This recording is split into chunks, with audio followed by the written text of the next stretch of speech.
परिचय की दृष्टि से मेरे बाईं ओर हैं आदरणीय श्री सुभाष शर्मा जी, जो हिमाचल रीजनल अलायंस HRA के चीफ पैटर्न भी हैं और साथ में चीफ कोऑर्डिनेटर भी हैं। मेरे दाएं ओर आशीष जी हैं और ये हमारे HRA के सेक्रेटरी हैं। आज हम जो करंट टॉपिक आजकल चल रहा है उस पर ही HRA का अपना व्यू पॉइंट देना चाहेंगे। हिमाचल डे से लेकर निरंतर चर्चा हो रही है और जिस पर बीजेपी और आम आदमी पार्टी चैंपियन बनने की कोशिश कर रहे हैं। और मसला है 125 यूनिट तक प्रत्येक परिवार का बिजली का बिल माफ करना, ग्रामीण क्षेत्रों में पानी मुफ्त देना और 50% इसको आप कह सकते हैं कि राहत देना हमारे प्रदेश की महिलाओं के लिए, बहनों के लिए HRTC की बसों में आवागमन के लिए।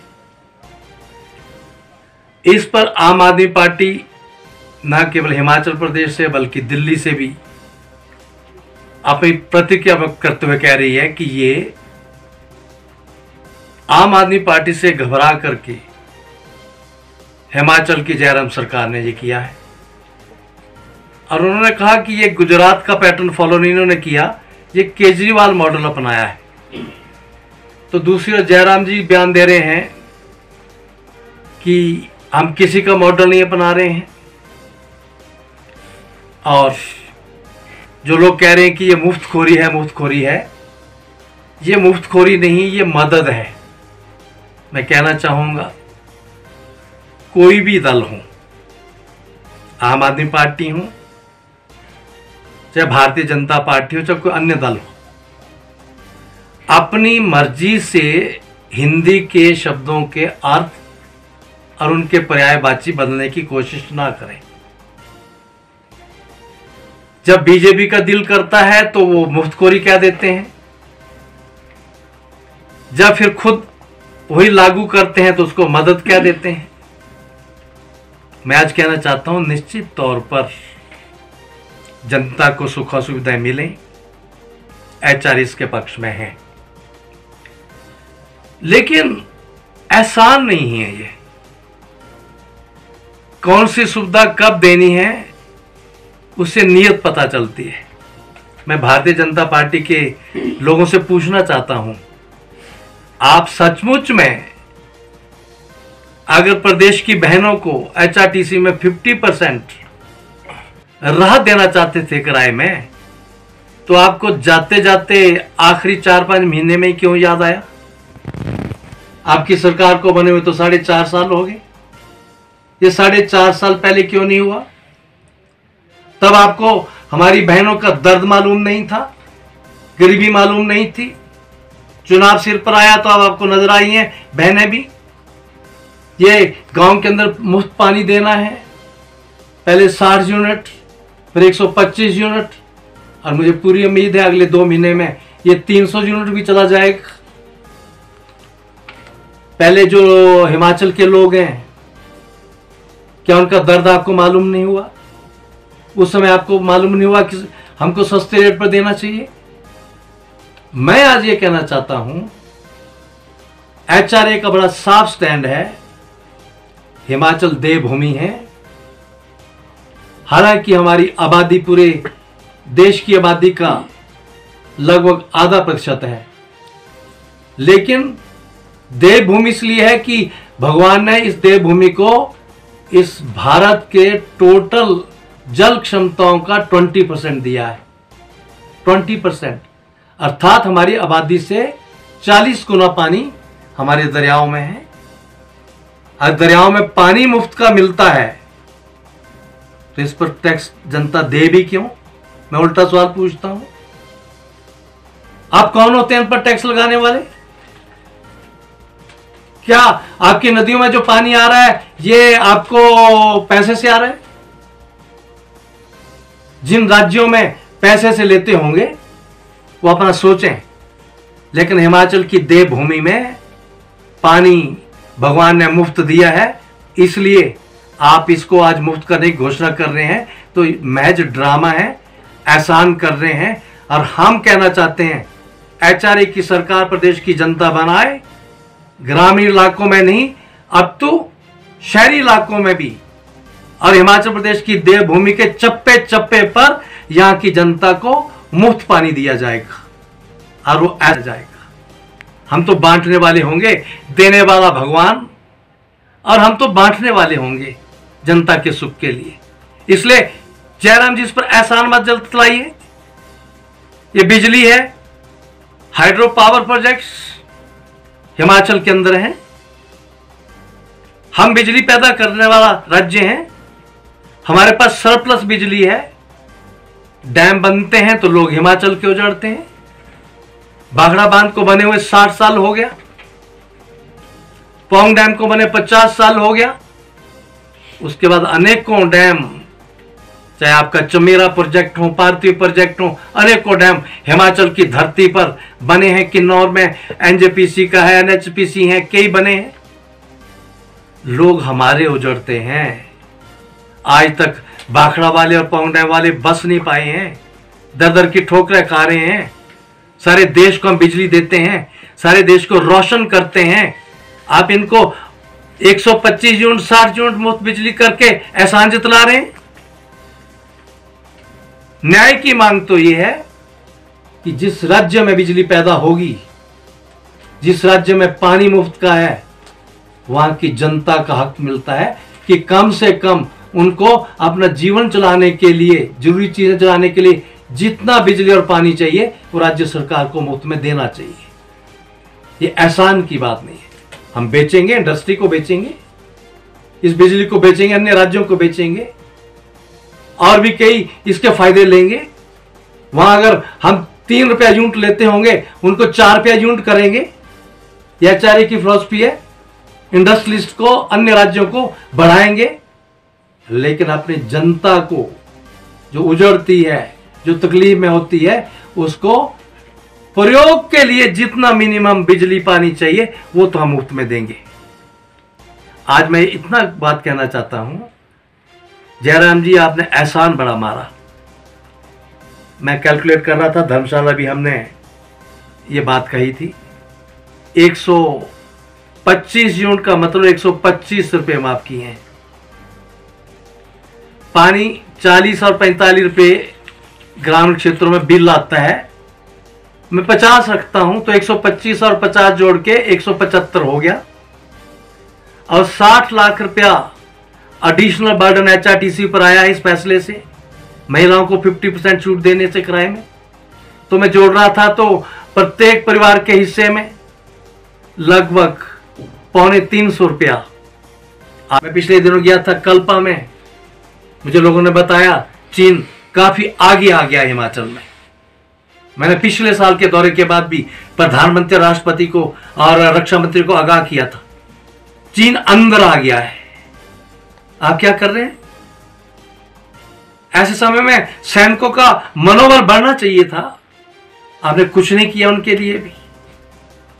आपका प्रदेश का लगभग 1 लाख 1.5 लाख दुकानदार, व्यवसायी, उद्योगपति दुखी हैं।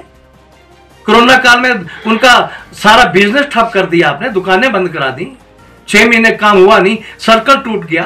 पहले नोटबंदी का प्रहार करके आपने उनको मारा है, सारे देश का बिजनेस तबाह किया, और उसका कोरोना ने मारा है। और उसके बाद उन दिनों कहा आपकी इंस्टॉलमेंट के ऊपर जो ब्याज आएगा हम राहत देंगे। आपने क्या राहत दी है? उनको आगे बढ़ाया, लेकिन अब ब्याज के ऊपर चक्रवृद्धि ब्याज लगा करके बैंक वाले नोटिस दे रहे हैं दुकानदारों। 6 महीने दुकान खुली नहीं और उन दिनों का बिल आ रहा है। 6 महीने कोई सेल हुई नहीं तो सेल टैक्स किस चीज के आ रहे हैं? आप कहते हैं जीरो भर, तो जीरो भरने में क्या, जो आप सीए से भराओगे, किसी मुंशी से भराओगे, वो 5-5, 10-10 हजार रुपया नहीं लेगा, वो मुफ्त में भरेगा। सारे दुकानदार वर्ग दुखी हैं, इंडस्ट्रियलिस्ट दुखी हैं, किसान दुखी हैं, बागवान दुखी हैं, और सबसे बढ़ के बेरोजगार नौजवान दुखी हैं। 14 लाख हैं। आपने कोई योजना उनके लिए नहीं बनाई है। आज मैं इतना ही कहना चाहता हूं, जाते हुए आप इस तरह के ड्रामे करना बंद करें। आप कर क्या रहे हैं? 4.5 साल हो गए आपके। आज ही मैं इंटरव्यू पढ़ रहा था, भारतीय जनता पार्टी और राष्ट्रीय स्वयंसेवक संघ के स्वयंसेवक हैं विक्रम शर्मा जी, घुमारवीं से। आदरणीय जगत प्रकाश नड्डा जी, आप इंटरनेशनल पार्टी के इंटरनेशनल अध्यक्ष हैं। आपने देश संभाला हुआ है, हिमाचल तो संभल नहीं रहा। आपके बिलासपुर जिला के नहीं, आपका घर जिस कंस्टिट्यूंसी में घुमारवीं में, वहां का विक्रम शर्मा आज इंटरव्यू में क्या क्या बोल गया है, जरा सुन लेना। आज नेम प्लेट लगाने की क्या जरूरत है? आप कह रहे हैं जितने भी हमारे बीजेपी के पदाधिकारी हैं उनके घरों में जाकर के नेम प्लेट लगाएंगे, इंट्रोडक्शन देंगे उनकी, ये हमारे पदाधिकारी हैं। और बड़े गौरव से जेपी नड्डा जाते हैं एक वर्कर के वहां पर नेम प्लेट फटा लगाने के लिए। कितने फट्टे लग गए हैं? कोई फट्टा लगाना नहीं चाह रहा है। वो कहते हैं 4.5 साल जनता के तो हमने काम क्या करने थे, हमारे घर का काम नहीं हुआ, हमारे बच्चे बेरोजगार, हमारे कहने पर एक गांव का काम नहीं किया है। अब 6 महीने रह गए, अब लोग गुस्सा निकालने के लिए तैयार बैठे हैं। तो उस समय आप हमें नंगा करने लगे हो कि ये भी था पदाधिकारी, लोग तो हमारे पीछे दौड़ेंगे गांव के। अच्छा, तू भी पदाधिकारी था? अगर आपने काम किया होता तो फट्टे लगाने की जरूरत नहीं थी, और फट्टे लगाएगा भी कोई नहीं। भारतीय जनता पार्टी और आरएसएस के जो समर्पित कार्यकर्ता स्वयंसेवक हैं, मोर देन 50% उन्होंने मन बना लिया है वो जयराम और बीजेपी की सपोर्ट नहीं करेंगे, वो एचआरए की सपोर्ट करने वाले हैं। हमसे उनके बहुत लोगों की बात हो गई है, उनको मालूम है असली स्वयंसेवक कौन बैठे हैं। असली स्वयंसेवक एचआरए में डॉक्टर राजू शांत हैं, असली स्वयंसेवक सुभाष शर्मा जी हैं, कर्मचारियों के मूर्धन्य नेता हैं, आज की डेट में सबसे बड़े नेता हैं, मधुकर जी के साथ थे, कितने बार आंदोलन लड़े हैं, जेलें भुगती हैं। हम हैं स्वयंसेवक, हम फिलॉसफी रखते हैं, हमसे बड़ा कोई हिंदू नहीं है, हमसे बड़ा कोई हिंदू नहीं है। मैं ओटीसी 3rd ईयर ट्रेंड हूं, मिनिस्टर रहते हुए ओटीसी की है, पर हम वो हिंदू नहीं है कि जब चुनाव आया तो उस समय कुछ ऐसी घटनाएं शुरू कर दो कि हिंदू मुसलमान का झगड़ा खड़ा करके हिंदुओं को कंसोलिडेट करके बीजेपी को वोट देने की कोशिश करो। ये एक्सपेरिमेंट कामयाब नहीं होगा। लोगों ने अगर हिंदुइज्म के नाम पर, राष्ट्र के नाम पर भी हिमाचल में वोट देना होगा तो इस बार एचआरए को देंगे, राजू शांता, सुभाष शर्मा और हमारी टीम को देंगे। कान खोल के सारे सुन लें। आज मैं इतने कहना चाहता हूं, हम सब वर्गों के लिए लड़ रहे हैं। हमने मिशन 2022 इसका पहला चैप्टर लिखित तौर पर निकाल दिया है। 24 इसमें सूत्र हैं, फील्ड में जा रहे हैं, अगले चैप्टर भी निकालेंगे और ये अल्टीमेटली यही हमारा मैनिफेस्टो भी होगा। इसमें हमने सब वर्गों का अपना विजन क्या है वो दिया हुआ है।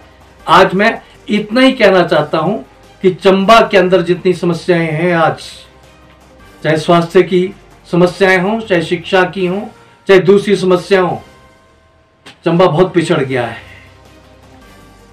अगर चंबा में तरक्की की होती तो जयराम ठाकुर जी आप डलहौजी में भागते भागते ना जाते। लोग मिलने आए थे आपसे, उनसे मिलके जाते, प्रेस कॉन्फ्रेंस करते, उसका सामना करते। और मुझे तो अभी आज ही मालूम हुआ कि आपके डलहौजी में प्रेस वालों ने भी मुर्दाबाद के कभी नारे लगाए।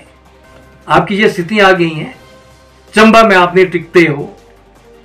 आपके डलहौजी के बीजेपी का एक बहुत बड़ा ग्रुप आपकी मीटिंग में ही नहीं आता है, आपकी मीटिंग में नहीं आता है। और आप कह रहे हो मैं तो अब द्वारा लीडर डिक्लेयर हो गया हूं, मैं तो पार्टी की सरकार बना के छोड़ूंगा और सबको इकट्ठा चला के छोड़ूंगा। उसके बाद पहली मीटिंग डलहौजी में हुई, डलहौजी में ही आपके पार्टी का दिवालिया निकल गया। आपने कैसे इकट्ठे करने? 4-5 महीने हेलीकॉप्टर में घूम लो, नाटियां कर लो, डांस कर लो, और आपके मंत्रिमंडल ने जितने महल खड़े किए हैं, जितना लोगों का खून पिया है, सारी फाइलें हमारे पास आ रही हैं। वक्त आने पर जनता को बताएंगे।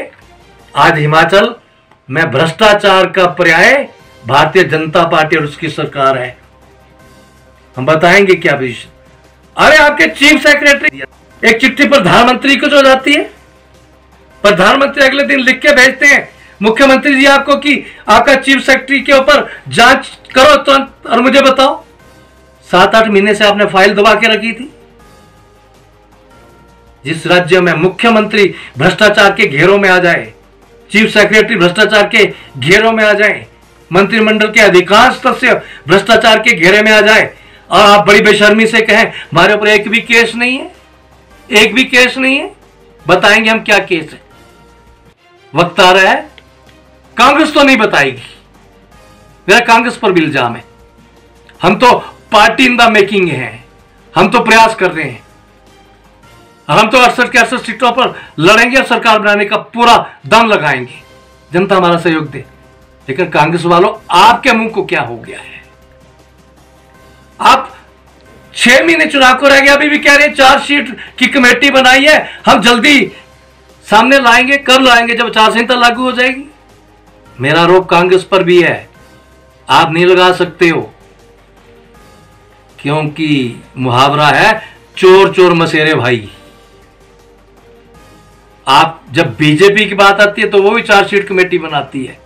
सरकार बने 4.5 साल हो गए, जो कांग्रेस पर इल्जाम लगाए थे कोई भी आज तक जांच हुई नहीं, और यही कांग्रेस रिपीट करती है। एक्चुअली दोनों इस हमाम में नंगे हैं, दोनों बेईमान हैं, बहुत बुरी तरह भ्रष्टाचारी है।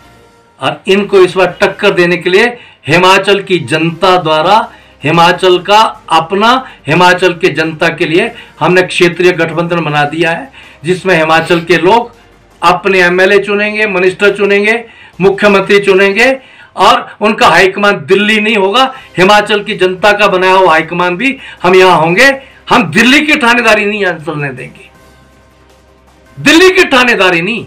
दिल्ली वाले कुछ ज्यादा समझदार हो गए। अरे एजुकेशन में केरला के बाद हिमाचल है, 92-93% हमारी एजुकेशन दर है। बाहर के छोटे छोटे लोग आकर के हमको गाइड करने आ रहे हैं, मार्गदर्शन करने आ रहे हैं। ये हिमाचल के स्वाभिमान लोग पसंद नहीं करेंगे।